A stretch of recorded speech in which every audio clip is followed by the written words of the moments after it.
Abiso po sa mga customer ng Maynilad. Bahagyang makakaranas ng kakulangan sa supply ng tubig ang ilang lungsod sa Metro Manila. Kaya naman magtipid sa tubig at kung maaari raw mag-imbak ng sapat na tubig na kakailanganin.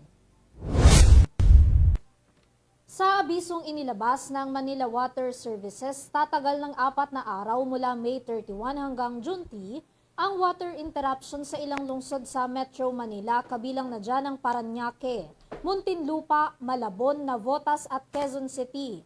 Ayon sa Maynilad, bahagi ito ng kanilang maintenance activity upang mas mapabuti pa ang kanilang serbisyong maibibigay sa kanilang mga customer. Karaniwang maliliit na lugar lamang din daw ang maaapektuhan ng water service interruption at madalas tuwing off-peak hours o simula 10 p.m. hanggang 6 a.m. lamang ang pagpapatupad nito. Payo naman ng Maynilad, mag-ipon na lamang din daw ng tubig upang hindi maabala sa nakaambang water service interruption.